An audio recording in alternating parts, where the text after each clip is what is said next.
মুসলমানের ছেলেরা ও নওজওয়ানেরা তরুণেরা আল্লাহ পাক আমার নবী পাক সাল্লাল্লাহু আলাইহি ওয়াসাল্লামের নূর মুবারককে আওলাদের মাধ্যমে আদম আলাইহিস সালাম থেকে শীষ আলাইহিস সালাম এইভাবে সন্তানের মাধ্যমে আল্লাহ পাক দুনিয়া জমিনে প্রেরণ করেছেন, দুনিয়া জমিনে আগে পাঠিয়েছেন আওলাদের আওলাদ তার আওলাদ।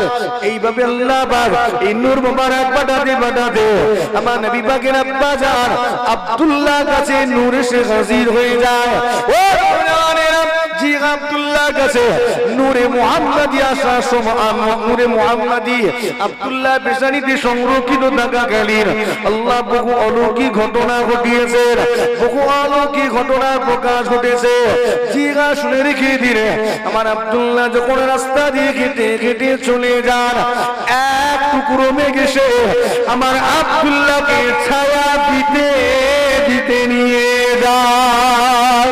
ও জিগা শুনে রেখে দিলে আমার আব্দুল্লাহ যখন কোন জায়গাতে ব্যবসায়ী কারণে কিংবা অন্য কোনো কারণে যখন আব্দুল্লাহ মরুভূমিতে সফর করেন, সফর করাকালীন আমার আব্দুল্লাহ যখন ক্লান্ত হয়ে যেতেন, দুর্বল হয়ে যেতেন, বিশ্রামের দরকার পড়তো, আব্দুল্লাহ বিশ্রাম নেওয়ার জন্য যখন কোনো মরা শুকনো গাছের গোড়ায় গিয়ে বসতেন, বসার সাথে সাথে ওই মরা শুকনো গাছটা জিন্দা জীবিত হয়ে গিয়ে কচি কচি পাতা বের করে আমার আব্দুল্লাহকে ছায়া দিতে থাকিত।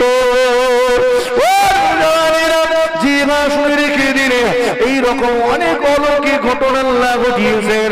আমার আব্দুল্লাহ যখন রাস্তা দিয়ে হেঁটে হেঁটে যাওয়ার সময় কোন বুতখানার পাশ দিয়ে কোন মন্দির কিংবা গির্জার পাশ দিয়ে হেঁটে হেঁটে চলে যেতেন, আব্দুল্লাহ হেঁটে হেঁটে যাওয়ার সময় একটা কানে আওয়াজ ভেসে আসতো, আব্দুল্লাহ ও আব্দুল্লাহ আপনি আমাদের নিকটে আসবেন না, আব্দুল্লাহ আপনি আমাদের কাছে আসবেন না, কেননা আপনি যদি আমাদের নিকটে আসেন আমরা ধ্বংস হয়ে যাব, বরবাদ হয়ে যাব। আব্দুল্লাহ আপনি যদি আমাদের করিব হন, আমাদের নিকটবর্তী হন, তাহলে আমরা চুরমার হয়ে যাব, মিসমার হয়ে যাব। আব্দুল্লাহ আপনি আমাদের নিকটে আসবেন না। এই আওয়াজ কোথা থেকে আসতো?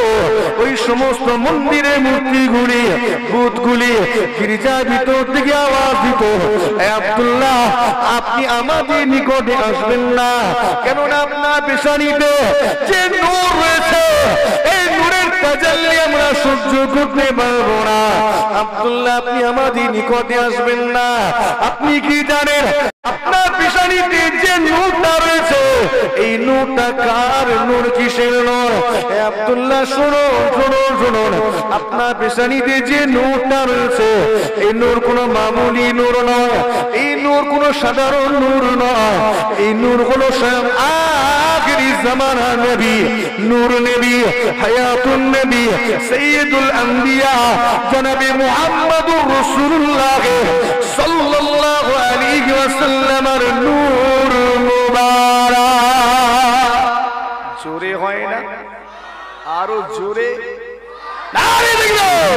মুসলমানের ছেলেরা ও নওজওয়ানেরা তরুণেরা বিশ্ব নবী দিবস উপলক্ষে আনন্দ উদযাপনকারী গণেরা জিলা শুনে রেখে দিলেন। আমার আব্দুল্লাহ যখন রাস্তা দিয়ে হেঁটে হেঁটে চলে যেতেন, তৎকালীন মক্কার উপবর্তী সুন্দরী মহিলারা আমার আব্দুল্লাহকে ডাইরেক্ট বিবাহের প্রস্তাব দিত। আব্দুল্লাহর কাছে গিয়ে প্রস্তাব দিত, আব্দুল্লাহ আমি তোমাকে বিবাহ করতে চাই, তুমি কি আমাকে বিবাহ করবে? আপনার জানা জায়গা থেকে আলোচনা রেখে যাচ্ছি। আব্দুল্লাহ ওই সমস্ত মহিলাদের প্রস্তাবগুলোকে প্রত্যাখ্যান করতেন, ফিরিয়ে দিতেন, কেননা তিনি লাজুক প্রকৃতির, লাজুক স্বভাবের ছিলেন।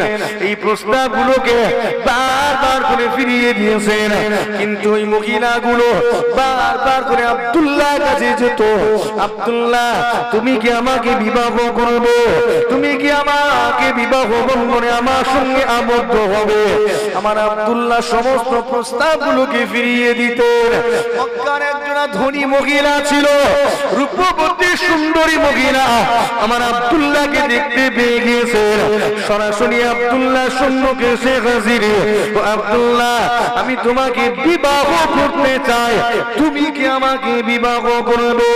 অন্যান্য মহিলাদেরকে আমার আব্দুল্লাহ যেমন প্রত্যাখ্যান করেছেন, রিজেক্ট করেছেন, এই ধনাঢ্য মহিলাটিকে আমার আব্দুল্লাহ রিজেক্ট করে দিলেন, ফিরিয়ে দিলেন। এই মহিলা ছিল বড্ড জেদি, বারবার করে আমার আব্দুল্লাহর কাছে আসতো, বারবার করে প্রস্তাব দিত, আব্দুল্লাহ আমি তোমাকে বিবাহ করতে চাই, তুমি কি আমাকে বিবাহ করবে? আমার আব্দুল্লাহ প্রত্যেকবারে তাকে প্রত্যাখ্যান করেছেন, ফিরিয়ে দিয়েছেন। মহিলা হাল ছাড়ে না, বারবার করে আব্দুল্লাহর কাছে প্রস্তাব দেয়। সংক্ষেপ করে বলে, ওই মহিলা যখন বারবার করে প্রস্তাব দেওয়ার পরে প্রত্যাখ্যাত হয়, অবশেষে আব্দুল্লাহর কাছে গিয়ে উদ্ভট একটা প্রস্তাব দেয়, হে আব্দুল্লাহ, তুমি একান্তই যদি আমার সঙ্গে বিবাহ বন্ধনে আবদ্ধ না হও, একান্তই যদি আমাকে বিবাহ শাদী না করো, অন্তত পক্ষে আমাকে এক রাত্রির জন্য তোমার শয্যা সঙ্গিনী বানিয়ে নাও। এক রাতের জন্য তুমি আমাকে তোমার বিছানা সঙ্গিনী বানিয়ে নাও। আমার আব্দুল্লাহ মনে মনে করলেন, মহিলাটি বাজে মহিলা, দুশ্চরিত্রা মহিলা, খারাপ মেয়ে ছিল। আব্দুল্লাহ প্রস্থান করলেন, এখান থেকে দ্রুত চলে গেলেন। আমার আব্দুল্লাহ বিবাহ হয়ে গেল। আব্দুল্লাহ বিবাহ হয়েছিল ইয়াসরিবে, অর্থাৎ বর্তমান মদিনাতে। আমিনা নামী একজন রূপবতী সুন্দরী সৌভাগ্যবতী মহিলার সাথে সিংহাসনে রেখে আমার আব্দুল্লাহ আমিনার সঙ্গে বিবাহ বন্ধনে আবদ্ধ হয়ে গেলেন। বিবাহের পরে ওই রাস্তাটা দিয়ে একদিন হেঁটে হেঁটে চলে যাচ্ছেন, আর ওই ধনাঢ্য মহিলা ধনী মহিলাটি দেখতে পেয়ে গিয়েছে। দেখার সাথে সাথে অবাক হয়ে গেল, ছুটে ছুটে ছুটে ছুটে আমার আব্দুল্লাহ সম্মুখে এসে হাজির।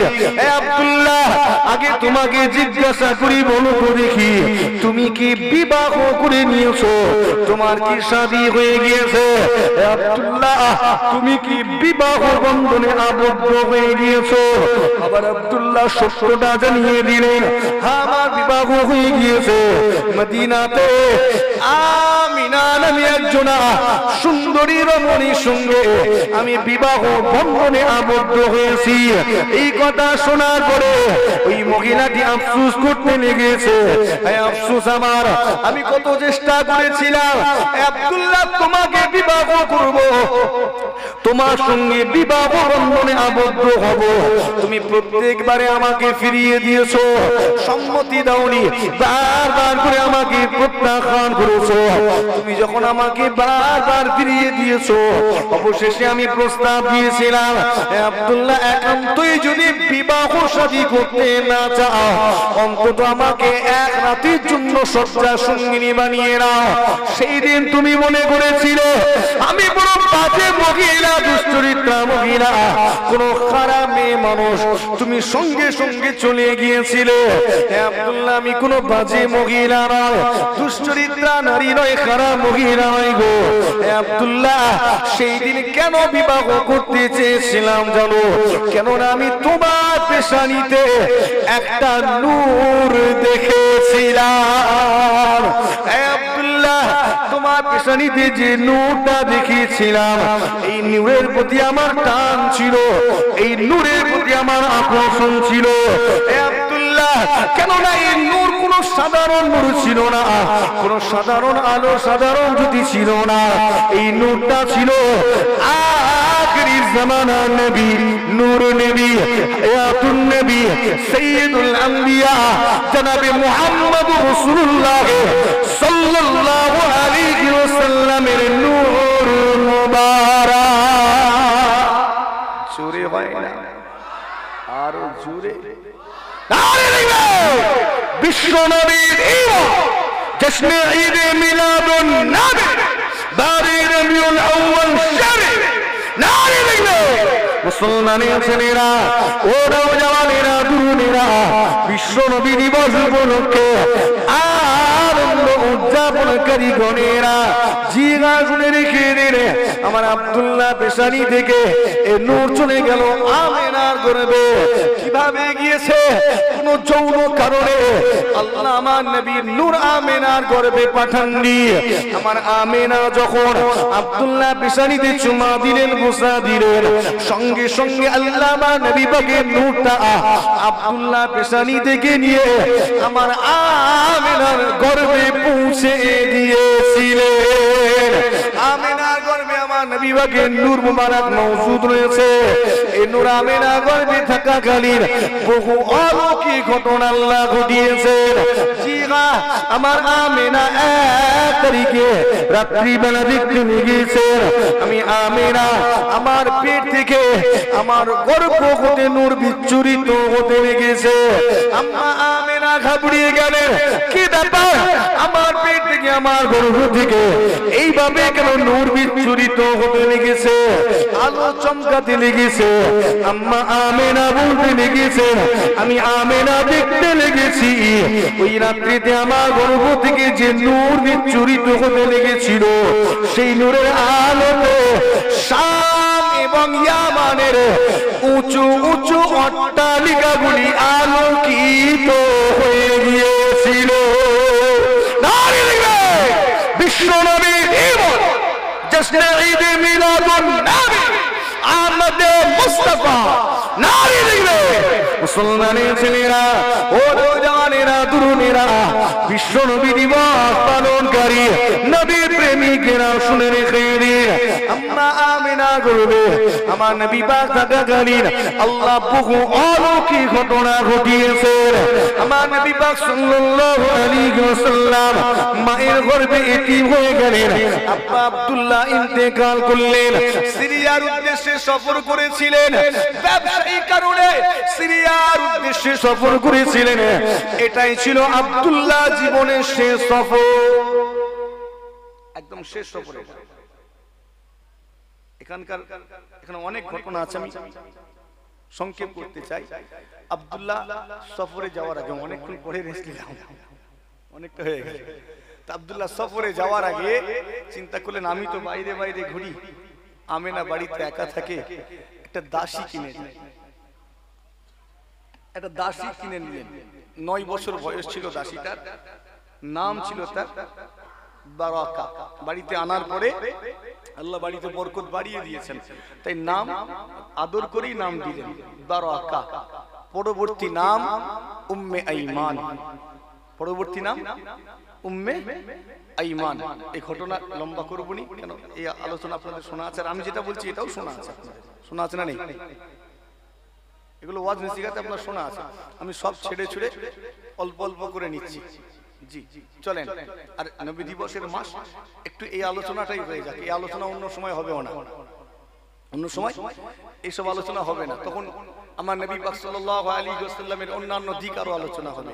আর যেহেতু নবী দিবস বিলাদাত শরীফের মাহফিল, তাই একটু বিলাদাত সম্পর্কিত আলোচনা হবে। কথা ঠিক না ভুলবো? মিলাদ আর সিরাত। সিরাত হচ্ছে সিরাতুন নবী, আমার নবী পাক সাল্লাল্লাহু আলাইহি ওয়াসাল্লামের জীবন আদর্শ নিয়ে আলোচনার মাহফিল। আর মিলাদ আমার নবী পাক সাল্লাল্লাহু আলাইহি ওয়াসাল্লামের জন্ম বৃত্তান্ত আলোচনার মাহফিল। একবার জোরে হয় না সুবহানাল্লাহ। যেহেতু এটা মিলাদ জন্ম বৃত্তান্ত আলোচনার মাহফিল, তাই একটু এই আলোচনাটা রেখে যাচ্ছে, অন্যান্য সময় অন্য আলোচনা হবে। চলেন যেটা বলতে চাইছি, তো আমার নবী পাক সাল্লাল্লাহু আলাইহি ওয়াসাল্লাম আম্মার গর্ভে থাকাকালীন এতিম হয়ে গেলেন। আব্দুল্লাহ ইন্তেকাল করলেন। পরিবারে কোন মহিলা যদি বিধবা হয়ে যায়, তার অবস্থা একেবারে শোচনীয় হয়ে যায়। কথা ঠিক না ভুলবো? সবাই মিলে তাকে কোণঠাসা করে ফেলে। একদম আমেনার হালটা ওই রকম হয়েছিল। পরিবারে কোণঠাসা হয়ে পড়লেন। সবাই মিলে আমেনাকে দোষ দিতে লাগলো। দোষ কার? আমেনার। ওর রোগ আছে, ওর রোগ আছে। এই রোগের কারণে আমার ভাই আব্দুল্লাহ অল্প বয়সে মারা গেল। কার দোষ হলো? পরের মেয়ে। সব ছেড়ে ছুড়ে এসেছে, ওকে বাঁচানোর মতো, ওর পক্ষে কথা বলার মতো কেউ নেই। তাই সবাই মিলে আমেনাকে দোষ দিতে লাগলো। দোষ হলো আমেনার, ওর নাকি রোগ আছে, এই কারণে আমার ভাইটা অল্প বয়সে মারা গেল। কিন্তু একবার আমেনার দিক থেকেও ভাবা দরকার ছিল, অল্প বয়সে বিধবা হয়ে গিয়ে তার মানসিক অবস্থাটা কেমন হতে পারে। কথা ঠিক না বলবো? তার মানসিক অবস্থাটা কেমন হতে পারে? সে তো একা হয়ে গিয়েছে, কাকে বলবে? কাউকে বলার নেই। সবাই মিলে আলাদা করে দিল। বাড়ি থেকে একটু দূরে সামান্য একটু উঁচু জায়গা, হাজী সাহেবদের জিজ্ঞেস করলে পরিষ্কার পেয়ে যাবেন ধারণাটা। ওখানে একটা লাইব্রেরি করে দেওয়া হয়েছে। বর্তমান সৌদি সরকার লাইব্রেরি বানিয়ে দিয়েছে, নাম দিয়েছে মাকতুবাতুন নবী, আমার নবী পাকের নামে লাইব্রেরি। এই জায়গাটা প্রসিদ্ধ রয়েছে মৌলুদুন নবী হিসাবে। একবার জোরে হয় না সুবহানাল্লাহ। দুনিয়ার মানুষ আলেম ওলামা প্রত্যেকেই জানে এটা হলো মৌলুদুন নবী, অর্থাৎ আমার নবী পাকের একেবারে জন্মস্থান। এটা বর্তমানে লাইব্রেরি বানিয়ে দিয়েছে এখানে। হাজী সাহেবরা যান ভিতরে, কিতাবপত্র তারা ঘাটাঘাটি করেন সেখানে, ওখান থেকে অনেক কিতাবও দেয়, অনেক কিতাবও দেয়। তো যেটা বলতে চাইছি, আলাদা করে দেওয়া হলো এই সামান্য একটু উঁচু জায়গা, একটা ছোট্ট কুড়ে ঘর ছিল, পোড়ো ঘর, ওখানে আমেনার ঠাঁই হলো একা। মুসলমানের ছেলেরা, ও নওজওয়ানেরা, তরুণেরা, বিশ্ব নবী দিবস পালনকারী গণেরা, জিজ্ঞাসা রেখে দিন, আমেনা এই ছোট্ট কুড়ে ঘরে একা থাকতে লাগলেন, একা থাকতে লাগলেন। আমার আমেনা গর্বে আমার নবী পাক থাকাকালীন বহু অলৌকিক ঘটনা আল্লাহ ঘটিয়েছে। জিজ্ঞাসা রেখে দিন, আমেনার গোটা শরীর থেকে মিশকে আম্বারের ন্যায় সুগন্ধ বের হতে থাকতো। আমার আমেনা গোসলখানা থেকে যখন বের হয়েছেন, পরবর্তী মহিলা গোসলখানাতে প্রবেশ করেন, প্রবেশ করে দেখেন পুরো গোসলখানাটা খুশবুতে ভরপুর হয়ে গিয়েছে। জিজ্ঞাসা রেখে দিন, আমেনা যখন কোনো জায়গায় থুতু নিক্ষেপ করেন, থুতু ফেলেন অথবা কুল্লি করেন, সেই জায়গাটা থেকে খুশবু বের হতে থাকে। অন্যান্য মদিনা মক্কার মহিলারা কানাঘুষো করতে লাগলো, বলা বলি করতে লাগলো। আমেনা অল্প বয়সে বিধবা হয়ে গিয়ে মেয়েটার ব্রেনটা খারাপ হয়ে গিয়েছে, মাথার ঠিক না, সেই জন্য বিধবা হওয়া সত্ত্বেও মেয়েটা খুশবু ব্যবহার করে ঘুরে বেড়াচ্ছে। তৎকালীন আরবের একটা রেওয়াজ ছিল, কেউ বিধবা হয়ে গেলে সে আতর মাখতে, খুশবু মাখতে পারবে না। বিধবা হয়ে গেলে খুশবু মাখতে পারবে না। আমাদের দেশেও কিছু রেওয়াজ আছে, কুসংস্কার আছে, বিধবা হয়ে গেলে নাকফুল খুলে দিতে হবে, সাদা কাপড় পরতে হবে। এগুলো আমাদের তৈরি করা রীতি, আল্লাহর দেওয়া আইন এগুলো নয়। কেউ বিধবা হয়ে গেলে হাতে চুড়ি পড়তে পারবে না, এরকম সব এগুলো আমাদের বানানো কুসংস্কার। কথা ঠিক না বলি? এগুলো ইসলামী সংস্কার নয়, এটা মাথায় রাখতে হবে। এগুলো আমরা বানিয়েছি। তো তৎকালীন আরবেও কিছু কুসংস্কার ছিল, বিধবারা কোনো আতর মাখতে পারবে না, খুশবু ব্যবহার করতে পারবে না। আর আমেনার গোটা শরীর থেকে সুগন্ধ বের হচ্ছে। একবার জোরে হয় না সুবহানাল্লাহ। মুসলমানের ছেলেরা, ও নওজওয়ানেরা, তরুণেরা, আমার নবীর পাগলেরা, শুনে রেখে দিন, আমার আমেনা তাদেরকে বলতে লেগেছেন, ও মক্কার মহিলারা শোনো, ও মক্কার মেয়েরা শোনো, শোনো, শোনো, আমি আমেনা আমার শরীরে কোনো আতর ব্যবহার করি না, আমি আমেনা কোনো খুশবু দ্রব্য আমার শরীরে ব্যবহার করি না, সেন্ট আমার শরীরে লাগাই না। আমি আমেনা আমার গোটা শরীর থেকে অটোমেটিক সুগন্ধ বের হতে লেগেছে। সেই দিনে আমেনা শরীর থেকে এই সুগন্ধ এমনি এমনি আসেনি গো, কেননা আমেনা করবে আল্লাহ তার প্রিয় হাবিবকে পাঠিয়ে দিয়েছেন। এই কারণে আমেনা গোটা শরীর থেকে সুগন্ধ বের হতে লেগেছে। মুসলমানের ছেলেরা, ও নওজওয়ানেরা, তরুণেরা, আমার মুরব্বিয়ানেরা, সংক্ষেপ করি, আমার নবী পাক সাল্লাল্লাহু আলাইহি ওয়াসাল্লাম মায়ের গর্ভে থাকাকালীন আল্লাহ অনেক অলৌকিক ঘটনা ঘটিয়েছেন, বহু অলৌকিক ঘটনা ঘটেছে। আলেম ওলামা হযরতগণের মুখ থেকে আপনারা সেগুলো বর্ণনা শুনে থাকেন। আমি সংক্ষেপ করি, আমার নবী পাক সাল্লাল্লাহু আলাইহি ওয়াসাল্লাম দুনিয়ার জমিনে তাশরীফ আনবেন, সময় নিকট নিকটবর্তী হয়ে এলো যে আমার নবী পাকের আগমনের 50 দিন, কোন বর্ণনায় 55 দিন পূর্বে একটা ঘটনা ঘটলো। আল্লাহ পাক রব্বুল আলামিন হস্তি বাহিনীর হাত থেকে তার কাবা বাইতুল্লাহকে হেফাজত করেছিলেন।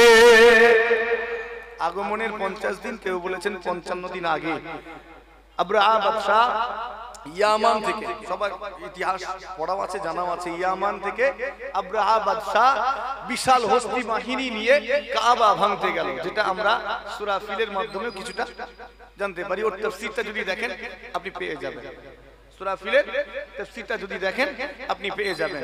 তো আব্রাহা বাদশা খেপে গেল, কাবা ভাঙতে উদ্যত হলো। কেন না মানুষ সব চলে যাচ্ছে কাবা। কোথায় যাচ্ছে? প্রত্যেক বছর মানুষ কাবার দিকে চলে যায়, আর কাবার দায়িত্বে কে আছে? Abdul Muttalib. আব্দুল মুত্তালিব কাবা শরীফের খাদেম, কাবা শরীফের রক্ষণাবেক্ষণের দায়িত্ব তার উপর। মেহমান যত আসে, ওয়াকাজের মেলা হয়, মেলাটির নাম ওয়াকাজ। সেই মেলাতে যত পুণ্যার্থী আসে তাদের দেখাশোনা, তাদের খাওয়া, শরবত পান করানোর দায়িত্ব ছিল আব্দুল মুত্তালিবের উপর। তো তারা খিদমত করত। ওদিকে আব্রাহা বাদশা চিন্তা করছে, মানুষ সব প্রত্যেক বছর কাবায় চলে যায়, মানুষকে আটকাতে হবে, মানুষকে কাবায় যেতে দেব না। আজও কিছু মানুষ চেষ্টা করে মানুষকে ফুরফুরায় যেতে দেব না। চেষ্টা করে না করেনি? কথা বলে না, চেষ্টা চলছে না, ফুরফুরায় যেতে দেব না। আচ্ছা বলেন তো তারা সফল হবে? কেন বলেন তো হবে না? কেননা যেটা আল্লাহ কবুল করে নেন সেটাকে আটকানোর ক্ষমতা আল্লাহর মাখলুকের কারো থাকে না। একবার জোরে হয় না সুবহান। সেটাকে বাধা দেওয়ার ক্ষমতা পৃথিবী তো দূরের কথা, পুরো কায়নাতে কেউ নেই যেটা আল্লাহ কবুল করেছেন সেটাকে আটকাবে। কাবা হলো আল্লাহর ঘর, ওখানে যাওয়া থেকে আটকানোর ক্ষমতা সৃষ্টি জগতে কারো নেই। কথা ঠিক না বলবো? ফুরফুরা শরীফ এটা আল্লাহ পাকের কবুল করে নেওয়া দরবার। কথা ঠিক না বল? মানুষকে যতই আটকানোর চেষ্টা করো সম্ভব নয়। মনে করছে মানুষগুলো সব পাল্টে যাবে, তাবলীগ বানাবো, আহলে হাদিস বানাবো, ওয়াহাবি বানাবো, লামাযহাবি বানাবো, বানানোর পরেও মানুষগুলো ফুরফুরাই যাবে। ভুল বললাম মনে হয়? যাবে না? যাবে না? আহলে হাদিস ফুরফুরাই যায়নি নাকি? হ্যাঁ, ওকে আল্লাহ ঠিক নিয়ে যান। কেননা যেটা আল্লাহ কবুল করেছেন ওখানে যাওয়া থেকে মানুষকে তুমি আটকাতে পারবে না, মানুষ যাবে। কথা হয়তো খারাপ লাগলো, আপনার দাদা পীরের আওলাদেরা যারা বর্তমানে আছেন, এই আগামীতে রমজান শরীফে পড়েছে 21, 22, 23 ফাল্গুন। কথা ঠিক না বলবো? সবাই জানেন। আমরা যদি মনে করি ডেটটা চেঞ্জ করে দেবো, পারবো? পারবো না। কেন? রমজান শরীফ মাস মানুষগুলো অনেক কষ্ট পাবে রোজা রেখে, হয়তো বলা যায় না, অনেক মানুষ রোজা রাখতেও পারবে না, চাপে পড়ে হয়তো রোজা ভেঙে ফেলতে পারে, বলা যায় না। তা আমরা সবাই চিন্তা ভাবনা করে তারিখটা পাল্টে দিই না, রোজার আগে কিংবা রোজার পরে, ঈদের পরে করে দিই, হবে তো নাকি? পারবো না? এই তারিখ তো আমরা ঠিক করিনি, কে ঠিক করেছেন? দাদা হুজুর কার ইশারায়? ভুলে গেছে। জীবনী তো টুকটাক করেছেন দাদা হুজুর কিবলা, মুজাদ্দিদুজ জামান দাদা হুজুর কিবলা রাহমাতুল্লাহ আলাইহি মন গড়া তো করেননি এটা। দাদা হুজুর কিবলা রাহমাতুল্লাহ আলাইহি আমার নবী পাকের ইশারায় এই 3টে দিন নিজের বাড়িতে আমার নবী পাকের মুহাব্বতে এই মাহফিল কায়েম করেছিলেন। একবার জোরে হয় না সুবহান। ওটা কবুল হয়ে গেছে। এখন যদি আপনার দাদা পীরের আওলাদেরা সবাই মিলেও মনে করে যে এটা চেঞ্জ করব, সম্ভব নয়। দেখবেন এই 3টে দিন মানুষ ঠিকই হাজির হবে। হবে না? হবে না? আমরা না চাইলেও হাজির হবে। আর এবারে তো রমজান পড়েছে মানে বেশি যাবে। কেন? সব ভাইয়ের মনে একটাই চিন্তা, আর পাবনি, আর পাবো। এই তো 3টে বছর, জিজ্ঞেস করুন অনেক বয়স্ক মানুষ, মুরব্বী মানুষ আছেন, তারা পেয়েছিলেন আজ থেকে 36 বছর আগে। আর যদি আল্লাহ নসিবে রাখেন এই বছর পাবেন, এই 3টে বছর পরে আবার চলে যাবে। এই আমরা যারা আছি আর পাবো তো নাকি 36 বছর পরে? কথা বলেন এখানে, টিকবো? আল্লাহ সব হায়াত কিসমত দারাজ করেন, বলি আল্লাহুম্মা আমিন। যদি আল্লাহ হায়াত দারাজ করেন তবে দেখতে পাবো, আর যদি তার আগেই হয়ে যায় কিছু করার নেই। তো যেটা আল্লাহ কবুল করেছেন আটকানোর ক্ষমতা কারণে বর্তমান আমার পশ্চিম বাংলায় কিছু মানুষ ফুরফুরা শরীফ সম্পর্কে মানুষের অন্তরে একটা খারাপ ধারণা দেওয়ার চেষ্টা করছে। তারা তাদের চেষ্টা করে যাক, তাদের তো আটকাতে পারবো না, কেননা আপনার মনের উপরে আমার কন্ট্রোল নেই। তো কথা ঠিক না বল? আমার মনের উপরে আমার কন্ট্রোল আছে, আপনার মনের উপরে আমার কন্ট্রোল নেই। আপনার মন কখন যে কি চাইবে সেটা আপনিই জানেন, আমি নয়। তো সে তার মতো চালিয়ে যাচ্ছে। যদি মানুষকে আটকানো যায় সে তার চেষ্টা চালিয়ে যাক। তবে আব্রাহাও চেষ্টা করেছিল মানুষকে আটকাবো, পারেনি। কিভাবে আটকাবে? বিশাল একটা ইবাদতখানা নির্মাণ করলো, গির্জা বানালো। মানুষ কাবায় যাবে না, আমার বানানো ইবাদতখানায় গিয়ে ইবাদত করবে। দেখছে যে কেউ আসছে না। একজন রেগে গেল, রেগে গিয়ে একদম ওর ইবাদতখানার ভিতরে ঢুকে মেম্বারে গিয়ে 2 নম্বর কাজটা সেরে ফেললো, পায়খানা করে ফেললো। ব্যাস, মাথা গরম। আমি বানিয়েছি এত কষ্ট করে কাবা থেকে, মানে কাবাতে মানুষকে যেতে দেবো না, এই উদ্দেশ্য নিয়ে বানিয়েছি। তুমি এসে আমার বানানো ইবাদতখানায় পায়খানা করে দিয়েছো। গেছে মাথা গরম হয়ে, কাবাটাই রাখবো নি, ভেঙে দেবো। কারণ কাবার কারণে আমারটা গুরুত্ব পাইনি। কথা বুঝছেন না? কাবা আছে বলেই তো আমার ইবাদতখানার কোনো গুরুত্ব নেই, কাবাটাই ভেঙে দেবো। বিশাল হস্তি বাহিনী নিল। তাফসীরের কিতাবে বলা হলো 9টা তাগড়া হাতি নিল, কোন বর্ণনায় 13টা, 9টা অথবা 13টা। একদম তাগড়া তাগড়া হাতি নিয়েছে, কাবা ভাঙবে। আসার পথে মিনা মুজদালিফা আরাফার এই যে রাস্তা দিয়ে যাওয়ার পথে আল্লাহ পাকের হুকুম হলো আর যেতে চায় না, আর যেতে চায় না। অনেক চেষ্টা করেও যায় না, ডান দিকে যায়, বাম দিকে যায়, কিন্তু সামনে কাবার দিকে যায় না। কাবার দিকটা ছাড়া বাকি সব দিকে তারা যেতে চাইছে। অনেক চেষ্টার পরেও যেতে চায় না। হঠাৎ করে দেখা যায় আল্লাহর হুকুমে উপর থেকে কাঁকড় নিক্ষেপ করা হচ্ছে। কারা নিক্ষেপ করেছে সব জানে। কারা? ওই ছোট্ট পাখি।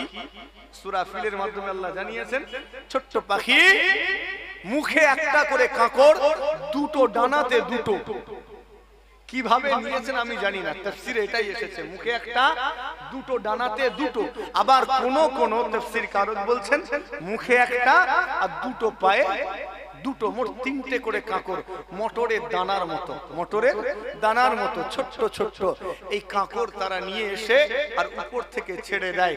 একেবারে বৃষ্টির মতো উপর থেকে কাঁকড়গুলো পড়তে থাকে। এই আব্রাহা বাদশার সৈন্য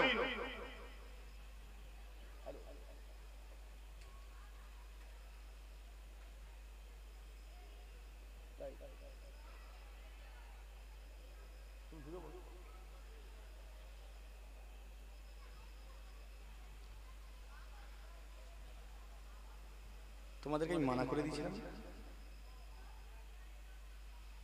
মানা করেছিলাম না করিনি? কোনো কথা নেই কি? MM ইসলামিক মিডিয়া কি আছে ভাই?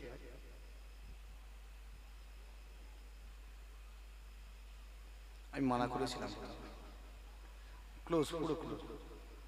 ওয়াজ করেও শান্তি নেই। এই মানুষগুলো কাছে থাকলে আমি তো ওয়াজ করে আরাম পেতাম, দূরে দূরে পড়ে গেছে হিসাবের চক্করে পড়ে।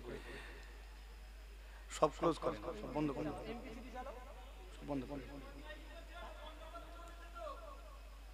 ওয়াজ করে আরাম পাওয়া যায় না। কিছু কিছু কথা আছে, একটু এলাকা নিয়েও কিছু কথা বলা হয়, কি আশ্চর্য, দরকার নেই। আমি এড়িয়ে যাই, তবুও দিয়ে দেয় এটা ওটা থেকে, ঠিক করে দিয়ে দেয়। যাক, আরো অনেক হুজুরা আছে, আমি যখন মানা করে দিচ্ছি দরকার নেই, খারাপ জিনিস এগুলো। কোথায় ছিলাম আলোচনা? হ্যাঁ, আব্রাহা বাদশা তখন হস্তি বাহিনী নিয়ে যাচ্ছিল, আল্লাহর হুকুমে উপর থেকে কাঁকড় নিক্ষেপ হতে লাগলো। তাফসীরের কিতাবের মধ্যে পরিষ্কার করে দেওয়া হলো যে কাঁকড় সবার গায়ে লাগেনি। যে সৈন্যবাহিনী নিয়ে আসছিল সবার গায়ে কাঁকড় লাগেনি, লেগেছিল কিছু সৈন্যের গায়ে, আর যাদের শরীরে যেখানে যেখানে লেগেছে সঙ্গে সঙ্গে তাদের অঙ্গটা ধসে জমিনে পড়ে গিয়েছে। একবার জোরে হয় না সুবহান। সবার গায়ে লাগেনি, কিন্তু যাদের শরীরে লেগেছে সঙ্গে সঙ্গে ধসে জমিনে নেমে গেছে। অতঃপর বলছেন বাকিগুলো আতঙ্কে ভয়েতে দৌড়দৌড়ি শুরু করে দিল, তারা ভয়েতেই মারা গেল। একবার জোরে হয় না, আস্তে করে আর একটু আস্তে। এরপরেও কয়েকটা মুখ বন্ধ আছে। কতদিন আগে ঘটছে এটা? 50 দিন, কেউ বলেছেন 55 দিন আগে। আগমনের বছরই ঘটেছে এটা। মুসলমানের ছেলেরা, ওরা জওয়ানেরা, তরুণীরা বিশ্ব নবী দিবস উপলক্ষে আনন্দ উদযাপনকারী নবী প্রেমিকেরা জিগা শুনে রেখে দিলে আমার নবী পাক সাল্লাল্লাহু আলাইহি ওয়াসাল্লাম দুনিয়া জমিনে তাশরীফ আনবেন। সময় নিকটবর্তী। আপনার আমার এলাকায় কোন মা, কোন গর্ভবতী মহিলা যখন বাচ্চা প্রসব করেন, তার সঙ্গে কিছু মহিলা থাকেন তাকে অভয় দেওয়ার জন্য, তাকে সান্ত্বনা দেওয়ার জন্য, তাকে সহযোগিতা করার জন্য। থাকে না থাকেনি? তাকে বোঝান, আরো অনেক কিছু। সেই দিনে হঠাৎ করে দেখা যায় আমার আমিনার কুড়ে ঘর আলোকিত করে কিছু সুন্দরী রূপবতী মহিলা আমিনার ঘরে প্রবেশ করেছে। তাদের চেহারা থেকে নূর বিচ্ছুরিত হতে লেগেছে। তাদের চেহারা দেখে আমার আমিনা চিন্তা করেন এরা কারা, কোথা থেকে এসেছে? কেননা আমি তো এত সুন্দর মহিলা আমার জীবনে দুনিয়ার জমিনে কখনো দেখি না। আমার আমিনা জিজ্ঞাসা করলেন, ওমা আপনারা কারা, কোথা থেকে এসেছেন? আমি তো আপনাদেরকে কখনো দেখি না। আপনাদের মতো এত সুন্দরী রূপবতী মহিলা দুনিয়ার জমিনে আমি কখনো দেখি না। ও সেই দিনে তারা তাদের পরিচয় দিয়েছিলেন। আল্লাহ কাদেরকে পাঠিয়েছিলেন জানেন? সেই দিনে আল্লাহ আমিনার কুড়ে ঘরে পাঠিয়ে দিয়েছিলেন ফিরআউনের স্ত্রী হযরতে আসিয়াকে। জিগা ফিরআউন খারাপ লোক ছিল, নিজেকে খোদা দাবি করেছিল, একজন জালেম দুর্দণ্ড প্রতাপ শাসক ছিল। কিন্তু তার স্ত্রী হযরতে আসিয়া আমার মুসা নবীর উপরে ঈমান এনেছিল। হযরতে আসিয়াকে আল্লাহ সেই দিন আমিনা ঘরে পাঠিয়ে দিয়েছেন। শুধু তাই নয়, আল্লাহ সেই দিনে আরো পাঠিয়ে দিয়েছিলেন আমার ঈসা আলাইহিস সালামের আম্মা জান হযরতে মারইয়াম আলাইহিস সালামকে। আর তাদের সহযোগী হিসাবে আল্লাহ কিছু জান্নাতি হুরকে পাঠিয়ে দিয়েছেন। তারা বলতে লেগেছেন, ও আমিনা, আমরা দুনিয়া কোনো মহিলা নয়, দুনিয়া থেকে আসি নাই, আমরা এসেছি জান্নাত থেকে। আল্লাহ জান্নাত থেকে আমাদের পাঠিয়ে দিয়েছে। আল্লাহ আপনাকে অভয় দেওয়ার জন্য, আপনাকে সান্ত্বনা দেওয়ার জন্য আমাদের পাঠিয়ে দিয়েছেন। ও আমিনা, আপনি ভয় পাবেন না, আপনি ঘাবড়িয়ে যাবেন না, ভীত হবেন না, আপনি সন্ত্রস্ত হবেন না। কেননা যিনি আপনার গর্ভে রয়েছেন তিনি অন্য কেউ নন, সাধারণ কেউ নন, মামুলি কেউ নন। তিনি হলেন স্বয়ং আখিরি নবী জনাবে মুহাম্মদুর রাসূলুল্লাহ সাল্লাল্লাহু আলাইহি ওয়াসাল্লাম। আল্লাহ সবচেয়ে প্রিয় হাবিব আপনার গর্ভে রয়েছে, তার আগমনের সময় হয়ে গিয়েছে।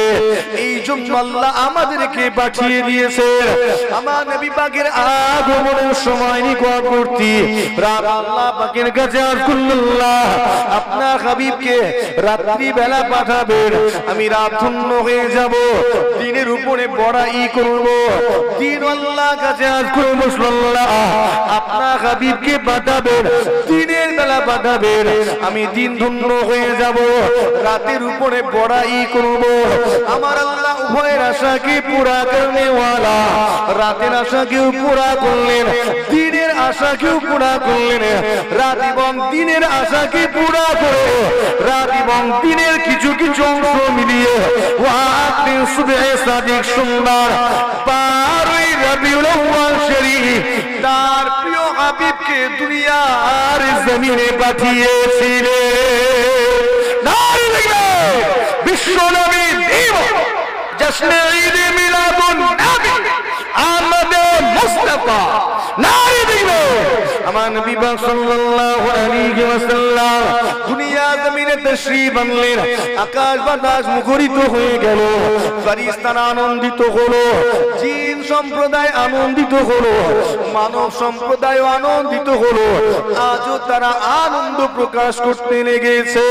ফেরেশতারা আনন্দিত হলো, এত আনন্দিত হলো তারা আনন্দে লম্বা মিছিল বের করেছিল। জিগা শুনে রেখে নিন, আল্লাহ তাআলা হাবিবকে দুনিয়া জমিনে পাঠানোর আগে পুরো ধরাধামকে সুন্দর করে সুসজ্জিত করলেন, শস্য শ্যামল আল্লাহ বানিয়ে দিলেন। রবিউল আউয়াল বসন্তকাল, ঠিক আল্লাহ পাক উত্তম সময় নির্বাচন করলেন তার হাবিবের আগমনের মুহূর্তটা। জিগা শুনে রেখে দিন, আমার নবী পাক যখন তাশরীফ আনলেন, ওই দাসীটা সবার আগে আমার নবীকে নিজের হাতে তুলে নিল। বারাকা নামক দাসীটা আমার নবীকে সবার আগে স্পর্শ করলো, হাতে তুলে নিয়ে বলতে লেগেছে, ও আমিনা, ও আমিনা, আপনি যখন স্বপ্নের বর্ণনা দিয়েছিলেন মনে করেছিলাম আল্লাহ আপনাকে চাঁদের মতো সুন্দর সন্তান দেবেন। এখন তো দেখি আল্লাহ আপনাকে চাঁদের চেয়ে সুন্দর ফুটফুটে সন্তান নসিবি করেছে। বিশ্বনবী দিবস, নারে তাকবীর! দরুদ শরীফ আল্লাহুম্মা